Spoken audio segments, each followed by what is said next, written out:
Nigerian workers might be compelled to stay off work from tomorrow, Tuesday 5th September, and Wednesday 6th September, following a two-day warning strike by the Nigerian Labour Congress over what they term the inability of the Nigerian government to proffer a solution to the challenges resulting from fuel subsidy removal. The NLC, explaining the rationale, says the warning strike was part of the resolutions reached at the NLC National Executive Committee meeting held last Thursday, reportedly over non-implementation of some of its demands from previous meetings. Recall, last month, the organized labor, including Nigerian Labour Congress, Trade Union Congress, TUC, and affiliate unions embarked on the protests in the Federal Capital Territory and across other states of the Federation in what could best be described as a twist of events. The leaders of these labor unions met Mr. President, and issues were reportedly laid to rest as the NLC agreed to call off the protests. Earlier today, the federal government appealed to the organized labor to suspend the planned nationwide strike as the Minister of Labor and Employment, Simon Lalong, is meeting with has met with relevant stakeholders over negotiations to address salient issues, including the economic situation in the country. The minister appealed to the organized labor to shelve their strike in the interests of Nigerians in order to allow all stakeholders to work towards amicable resolution of the contending issues on ground. Already, the Nigerian government has commenced implementation of palliatives at state and local government levels while working out modalities to meet the demands of the organized labor. Why now? What might be the outcome of the meeting?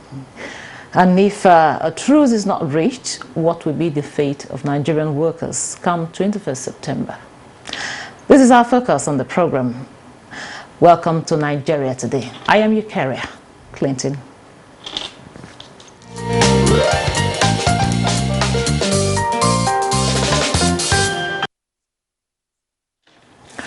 But joining us to talk on the NLC warning strike is Ahmed Tanimu Abubakar. Ahmed Tanimu is a human rights lawyer and a public affairs analyst. Thank you for joining us. Always a delight to be here. Now, I will just allow you, Tanimu, just what do you make of the whole situation of this NLC warning strike? Earlier I asked, why now? There are so many factors to it. You see, before any strike action is taken in terms of in full proportion, you need to put the other party on adequate notice. They don't want to take the government unaware, because these are grounds that the government can argue upon in the law courts. They can hurriedly go to the National Industrial Court to seek for an injunction to restrain them. But what they are succeeded in doing is to put the government on adequate notice. In the new balance of strike action and activism, we want the other party should be put on notice. You have to make your demands known very clearly. You have to give the other party adequate time and opportunity for them to take action, so that those lingering issues that have been the center of the crisis will be looked into, then compromises will be reached, the settlement in terms of implementation will be what will follow. But if you look at it over time, what we have had in Nigeria is that most times they reach out, which they've done, like even just recently. But if you look at in terms of deliverables, some of them you have to understand with the government, it takes time. You need a lot of capital injection, and now we all know that there's paucity of funds. So where will the government get those monies that is required in order to increase salary? The palliative at best, what we have now is kind of tokenism. We've seen, as I said earlier in one of your programs here, I reiterate that what is trickling down is really not something to write home about. You don't expect a family of 4 to feed on 50 kg of rice for a month. It will not take them anywhere. And if it has been given, what happened in next month? if we are making comparison, which I tend to agree with the labor activists, is that you make comparison, you use apple for apple. If you look at now, subsidy has been removed, and then we try to base some of the justification on what obtains in other climes, but we fail to equally look at it in terms of what are those things that people in other climes are getting in terms of minimum salary. Is given that the minimum salary 30,000, which barely 2-3 states are able to implement, cannot take you home.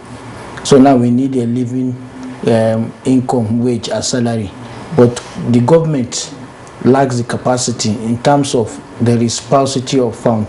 So what is required at the moment is, we know the challenges, the generality of Nigerians knows the challenges, but you see, you can only try to excuse the government if they are leading by examples. They are showing the people that the needed sacrifices are being made on their own part. You don't expect people to continue to make sacrifices if they are seeing that the cost of governance is stupendously exorbitant. People are purchasing new cars. Look at the fleet of cars, the convoys, the cost of governance. So if subsidy has been removed, it's already taking toll on the generality of Nigerians. We can easily see that a lot of us are now sacrificing, but the sacrificing should not be only on the masses, should equally reflect on those in the authority. Okay, Tanimu, you also talked about scarcity of funds, and earlier the Minister of Labour had appealed to Labour to avert the proposed strike. In your opinion, don't you think the decision for this to go on a warning or to go on a strike, it's rather too early, considering the fact that fulfilling some of the demands they made are still on the way? Yeah, you look at it, there's no clear-cut decision in terms of looking at it whether it is hasty or the action should proceed in order to show the seriousness of the matter at hand. You see, over time, government, in some instances, previous government, they've not lived up to their expectation in terms of fulfilling the commitment and the promises they made. And government is a continuum. What the previous government did, the assumption is that the current government will continue from that. So if in the past they've had issues of broken promises or unfulfilled promises, that fear is still there. So the labor union, they want to make it very categorical, very emphatic that this time around they are not joking. The government too on their own part should not joke with the demands being made. What is expected is that certain action and steps should be taken, should be pragmatic, should be practical. They should be, the labor representative should be on board. If you are talking about salary review, put them in the committee. Let it be known that within a given period of time, if you have taken out subsidy, we believe that monies that are being borrowed to fund the subsidy, income wastages and leakages that the government is taking serious steps to mitigate, we believe that certain funds will now be in the coffers of government that will now be able to meet the demands of meeting the salary increment. And if you even look at it, we are talking about less than 10% of the general populace that are gainfully employed. The NBS came up with a report. When you talk about employment in the context, in the Nigerian context, people want to look at it from the angle of those that goes out, work from 8 to 5, sit in their offices, receive salaries that are above the minimum wage. So in that context, we are looking at it that the government needs to do more. Promises and appeal at this moment is not really what is will persuade the labor unionists from not going on strike. Rather, is that genuine commitment. You can reach out agreement, but in the past, as I said earlier, they've not honored some of their obligations. So the government needs to start by building trust, by showing the labor union that yes, we are in this together. And you can only do that if you take issue of corruption very seriously, you take issue of income leakages, wastages in various governments. But Tanimu, you just said the former administration, but this administration is still new. You will agree with me. Yes. And of course, during the last meeting, they also, the president also assured them, or promised them that before the end of the year, or by the end of the year, that the refineries, at least one of them, will be operational. And we are not there yet. Sure. So don't you think they are rather being too, hasty? Okay, if you look at it, you have to look at the summation of every angle and every stakeholder and every situation that we plans out into having an amicable working relationship. If subsidy, we are in a haste to remove subsidy, it has its impact in terms of the living standard of the general populace. So the issue of being hasty should not be looked at what is expected of them.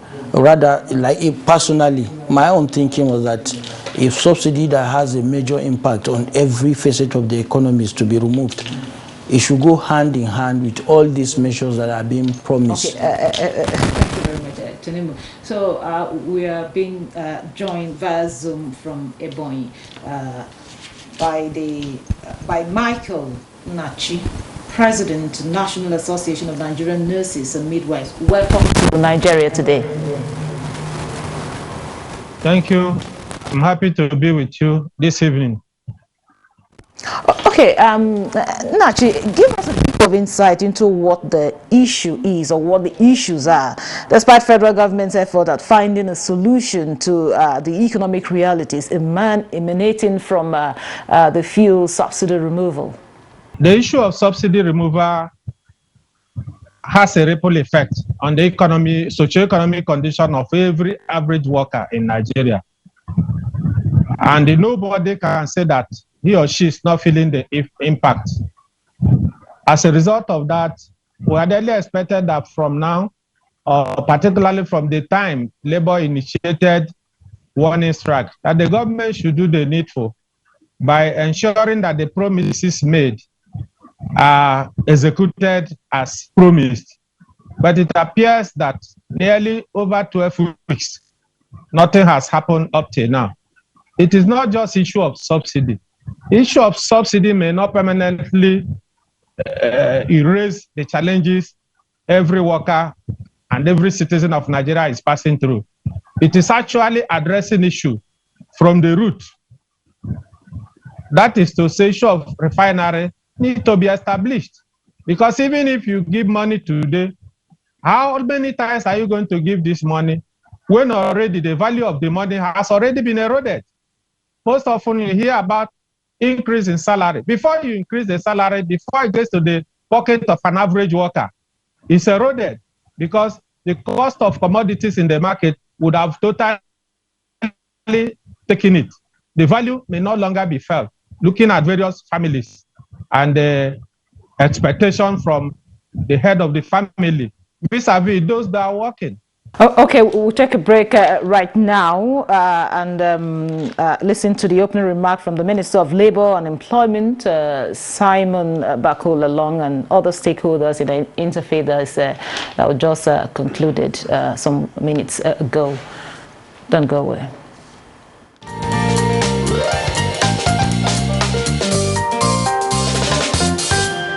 So on that particular day that we were on the street protesting, so we went to have a meeting with, we protested to Senate. So when we got to Senate, the Senate now invited us for a meeting. Then that same evening, the president had a meeting with us. Myself, the president of NLC, and the president of NUPEN. So the three of us, we were there, we had a meeting with the president. And in that meeting, we made some demands. And top of this demand was that the president has not pronounced anything relating to wage awards and the things that he is going to do for today. We have the federal workers. If you look at those things that were reeled out, there was nothing, for example, that like today, some states are making pronouncements on what they are doing for their civil servants. That we have, in the palliatives that we reeled out, we have not heard anything that you will put in place for the civil servants. So we told him that we need a wage award for the civil servant and some other forms of palliatives as well. So he also explained the constraints, the fiscal constraints that the country is today. But finally, he now said that we should go and work out some of the details and revert back to him. So up till now, we have not heard anything. And we believe that it was within our capacity to see if we can sort out some of these problems, even today. Because we raised our own point in our press conference earlier today, that we just came in on board. We are still collecting our briefing to set the ball rolling, and all of a sudden we are confronted with strike notice. So we suspended the briefing to carry on with this headlong. Because some of the issues were already issues we are getting briefing from our minister, from our departments.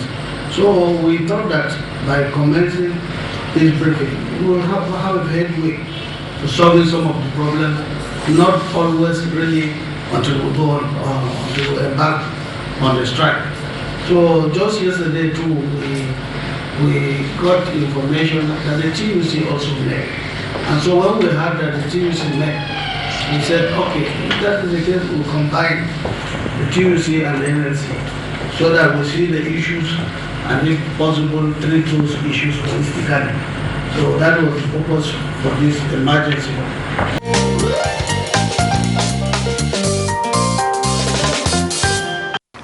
Welcome back. It is still Nigeria Today.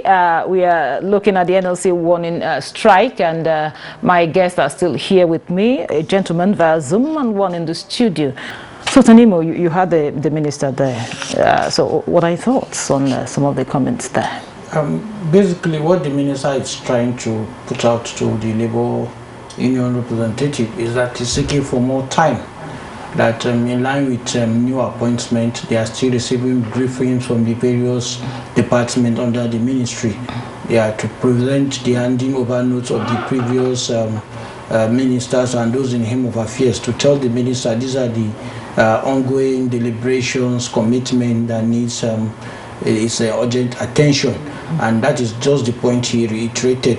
But you see, it's not enough. As I said, government is a continuum. So whether the appointment is new, there was a permanent secretary that was in charge. Even though the decisions and the conclusion he might want to reach will be limited, what the Labour is just trying to present is that they are very serious this time around. It's not the normal Rabu Rosie where they just this time around the impact of what they feel, what the Labour is trying to capture the feelings and the yearnings of the average Nigerian. A lot of people are going through a lot.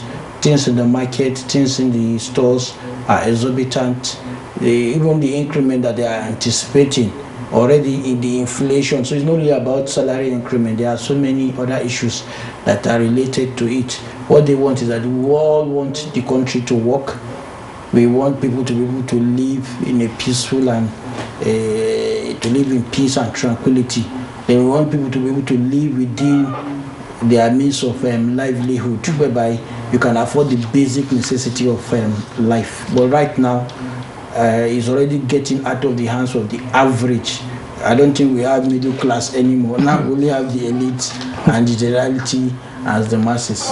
Okay, Tapias, Nnachi is back. So Nnachi, in your opinion, what can the government do at this point, considering that it has asked the unions to halt the strike?